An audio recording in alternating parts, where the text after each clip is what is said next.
Dissociation at its most kind of bottom basic level is a natural, instinctive, everyday human reaction that we all have as a coping mechanism to help us get through life.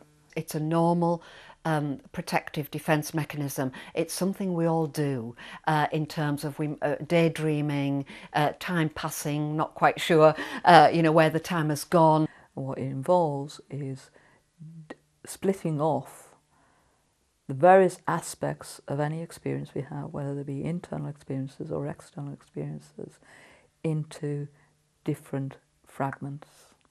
And those fragments become stored in the brain in different areas. So experiences, aspects of experiences that are normally associated with each other become dissociated from each other, and so our access to them in a neurological sense becomes a different pathway in the brain than they would be if they'd have remained associated with each other.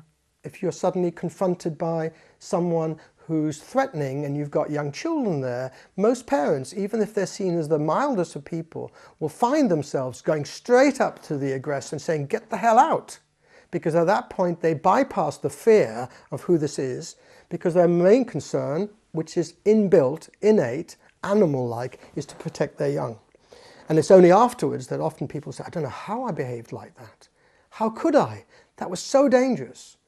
People who say, I talk about war heroes and someone who does a brave thing, and he's got a colleague that's blown up in a minefield, and he disregards his own safety and walks across the mine to them.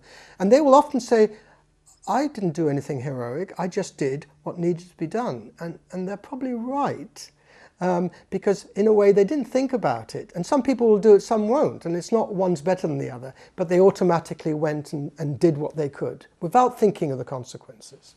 That doesn't mean people don't think about doing things that are heroic or sacrifice themselves, but that's a different situation.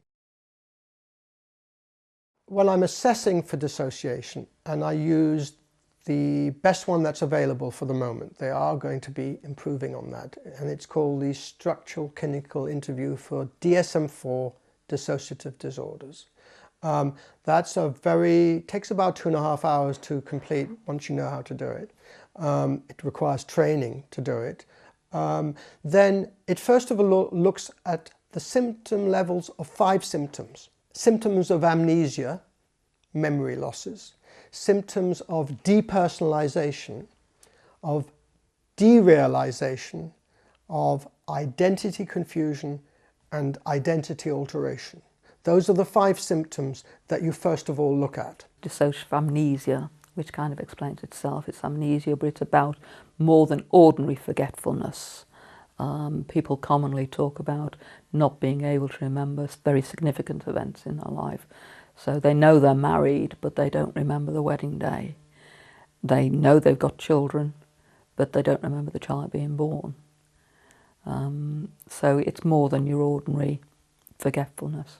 So that's dissociative amnesia. If I give you an everyday example of that, a lot of people will relate to that, which is like you can drive on a familiar road and you find that your mind wanders.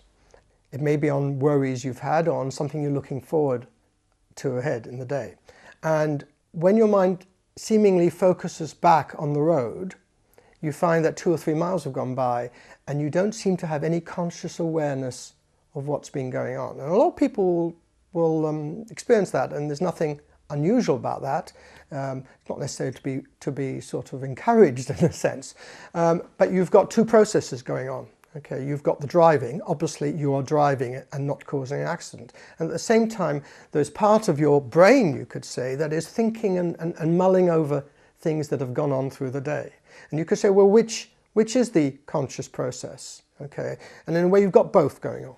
Okay, now where that is different to what becomes an extreme form of that is that something happening in front of you will get you focusing straight on the road again. If you've got a red light, you'll stop wandering in your mind and you'll focus onto the road.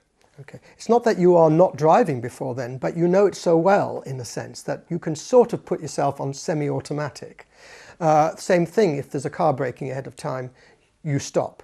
In other words, you have the choice of whether you stay in that dissociated state, you could say, though that word is not used now in terms of everyday dissociation. What it tends to, they use the word like altered consciousness, where it's something that you have choice about or it's appropriate to the situation. And then there is depersonalization, being very disconnected from your body or your sense of self or parts of your body.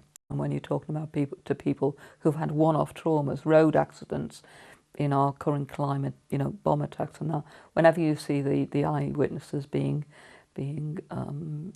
interviewed, you quite commonly hear them say, it was like I was up there looking down at myself. And that is depersonalization. That is an example of a dissociative experience.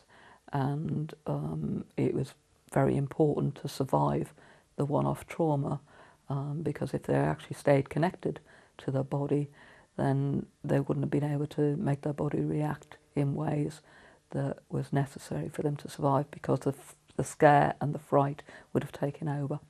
Then we have an experience called derealization. It's again about disconnection, but it's about disconnection from your environment, from people around you, from places around you. People sometimes talk about seeing things as if they're smaller or bigger than they actually are. Things seem to grow, things seem to shrink. Or you may get an experience, this is one that I've had, where you're with people that your rational brain knows who they are. So I can be with my family, my brothers and sisters, sitting down at a table with them, and my rational brain is, yeah, these are my brothers and sisters, I know who they are, I know why I'm here with them. But simultaneous with that, I can also be thinking, who the hell are those people, and where do I fit in here, and why am I sitting with these strangers? So it's a dissociation, it's a disconnectedness between what you know and what you feel, what your senses of the world is.